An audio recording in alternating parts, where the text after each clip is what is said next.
여러분, 혹시 이런 경험 있으신가요?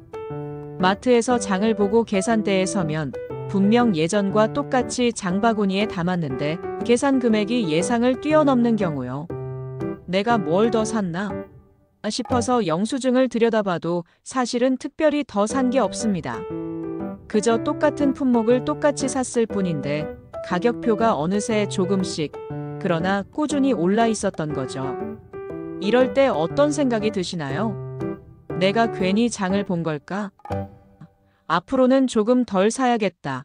이런 생각이 들기도 하죠.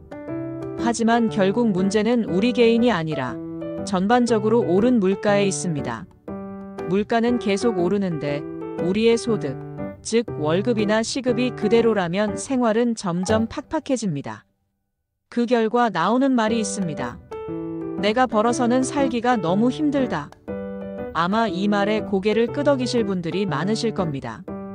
오늘은 바로 그와 관련된 소식 하나를 가지고 왔습니다. 서울시가 내년도 생활임금을 발표했는데요. 시급 12,121원으로 인상됐다고 합니다. 이게 단순히 돈이 조금 올랐다는 이야기가 아니라 우리의 생활과 사회 전반에 어떤 영향을 주는지, 또 우리 시니어 세대에게는 어떤 의미가 있는지를 오늘 천천히 짚어드리겠습니다. 끝까지 함께 해주시면 단순한 숫자 이상의 의미를 발견하실 수 있을 겁니다. 그리고 우리 각자가 앞으로 어떻게 대비하고 활용할 수 있을지도 함께 생각해보게 되실 겁니다. 먼저 우리가 많이 들어본 개념부터 정리해보겠습니다. 바로 최저임금과 생활임금의 차이입니다. 최저임금은 법으로 정해진 최소 기준입니다.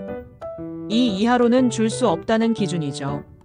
예를 들어 내년에 정부가 고시한 최저임금은 시급 1320원입니다. 전국 어디에서 일하든 어떤 업종에서 일하든 법적으로는 이 금액보다 적게 주면 불법이 되는 겁니다.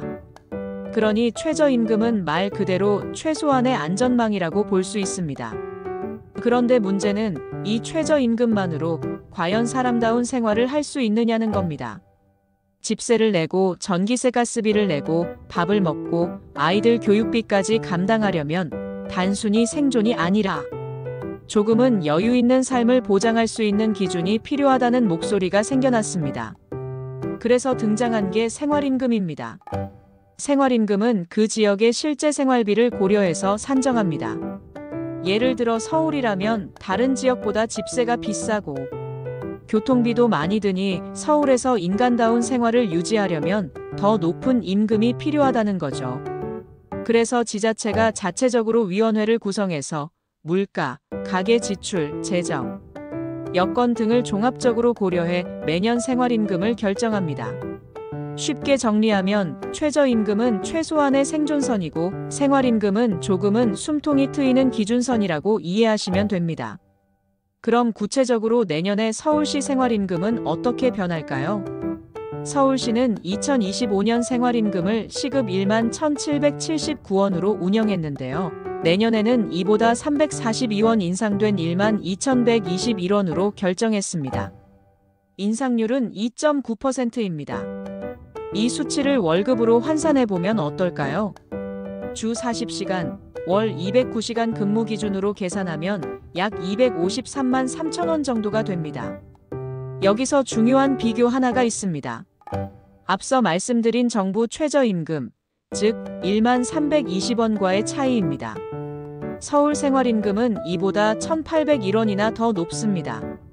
단순히 시급 차이로 보면 적어 보일 수 있지만 한 달을 기준으로 따져보면 생활임금과 최저임금 사이에 월급이 수십만 원 차이가 납니다. 이건 가게 살림에서는 무시할 수 없는 규모입니다. 그럼 이 혜택을 누릴 수 있는 사람은 누구일까요? 서울시와 그 산하기관에서 직접 고용된 노동자, 서울시가 100% 지원하는 민간 위탁기관 노동자, 서울시 투자기관 자회사 노동자, 그리고 매력일자리 참여자 등이 포함됩니다. 즉, 약 1만 4천 명 정도가 내년 생활임금 적용을 받게 됩니다.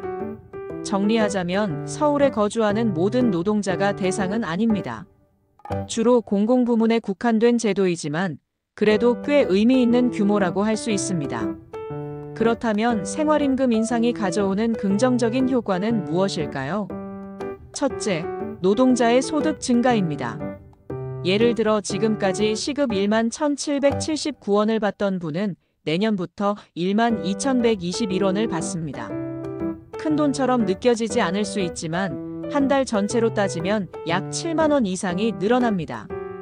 연간으로는 약 80만 원 가까운 차이가 나는 거죠. 이건 분명히 가계에 도움이 되는 금액입니다. 둘째, 가계 부담 완화입니다. 최근 몇 년간 전기가스수도 같은 공공요금이 크게 올랐습니다. 또 장바구니 물가도 꾸준히 오르고 있죠. 이럴 때 생활임금이 조금이라도 인상되면 매달 나가는 고정비를 감당하는 데 숨통이 트입니다. 셋째, 지역 경제 활성화입니다. 사람들이 조금이라도 여유가 생기면 소비가 늘어납니다. 마트에서 한두 가지 더 살 수도 있고 전통시장에서 예전보다 조금 더 지출할 수도 있죠. 이런 소비는 다시 동네 가게와 시장의 매출 증가로 이어집니다. 결국 선순환 효과가 생깁니다. 이처럼 생활임금은 단순히 나 개인의 월급이 조금 늘어났다에 그치지 않고 지역 사회 전반에 긍정적인 파급력을 가질 수 있습니다. 그런데 모든 제도에는 빛과 그림자가 있듯 생활임금에도 한계와 우려가 있습니다. 첫째, 재정 부담 문제입니다. 생활임금을 지급해야 하는 기관은 인건비 지출이 늘어납니다. 특히 공공기관은 예산을 세금으로 충당하니 시민들의 세금 부담으로 이어질 수 있다는 지적이 있습니다. 둘째, 적용 대상이 제한적입니다. 서울시에 살고 있어도 민간 기업이나 소규모 자영업체에서 일하는 노동자들은 적용 대상이 아닙니다. 즉, 제도의 취지는 좋지만 모든 근로자가 혜택을 보는 건 아니라는 점입니다. 셋째, 물가 반영의 한계입니다. 생활임금이 매년 물가를 반영해 오른다고 하지만 실제 체감 물가를 따라잡기엔 부족할 수 있습니다. 특히 전기세, 관리비, 기름값 같은 항목은 몇 달 새 급등하기도 하죠. 그런데 생활임금은 매년 한 번 결정되니 이미 오른 물가를 따라가는 데는 시차가 생깁니다. 그럼 우리 시니어 세대에게 이 생활임금 인상이 어떤 의미를 줄까요? 먼저 직접적인 영향을 받는 분들이 있습니다. 예를 들어 구청이나 시청 산하기관에서 청소, 시설 관리, 안내 업무를 하시는 분들. 이분들은 내년부터 월급이 올라갑니다. 적지 않은 변화입니다. 둘째, 간접적인 영향도 있습니다. 생활임금을 받는 분들의 지출 여력이 늘어나면 그분들이 장을 보는 전통시장, 밥을 먹는 식당, 동네 상점에도 긍정적인 파급 효과가 생깁니다. 결국 경제 전체의 활력에 기여하는 거죠. 그렇다면 우리는 어떻게 대응하면 좋을까요?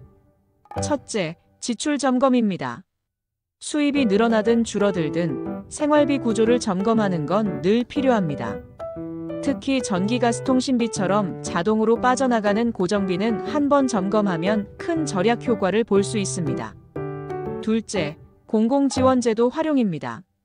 시니어분들은 교통비 할인, 에너지 바우처, 약값 지원 등 다양한 혜택을 받을 수 있습니다. 이런 제도를 적극적으로 챙기는 것이 생활 안정에 도움이 됩니다. 셋째, 소비 전략입니다. 장을 볼 때는 마감 시간대 할인, 전통시장 이용, 공동구매 활용 등 지혜로운 소비가 필요합니다. 또 전기가스 절약 습관, 통신비 줄이는 방법 등 생활 속 작은 실천이 쌓이면 큰 절약 효과가 생깁니다. 마지막으로 미래 전망을 조금 짚어보겠습니다. 서울시는 매년 생활임금위원회를 열어 금액을 정합니다. 앞으로도 물가와 가계 부담을 반영해 꾸준히 인상될 가능성이 큽니다. 하지만 중요한 건 인상 속도가 실제 물가 상승을 따라갈 수 있느냐는 겁니다. 또 생활임금이 지금은 공공부문 중심이지만 민간 기업까지 확산될 수 있을지가 관건입니다. 민간까지 확산된다면 더 많은 사람들이 직접 체감할 수 있겠죠. 결국 생활임금은 단순히 돈을 얼마 받느냐의 문제가 아닙니다. 우리 사회가 얼마나 사람답게 살 수 있는 환경을 만들고 있느냐, 그리고 국가와 지자체가 얼마나 책임을 다하고 있느냐와 연결된 큰 질문입니다. 오늘은 내년 서울시 생활임금 인상 소식을 함께 살펴봤습니다. 시급 1만 2,121원, 월급으로 약 253만 원. 작지만 의미 있는 변화입니다. 여러분은 이번 인상에 대해 어떻게 느끼시나요? 내 생활에는 이런 변화가 있었다. 이 제도가 이런 분야까지 확대되면 좋겠다. 여러분의 생각을 댓글로 나눠주시면 함께 이야기 나눌 수 있겠습니다. 오늘 영상이 도움이 되셨다면 구독과 좋아요 꼭 부탁드립니다. 앞으로도 시니어 여러분께 꼭 필요한 정보 알기 쉽게 그리고 따뜻하게 전해드리겠습니다. 감사합니다.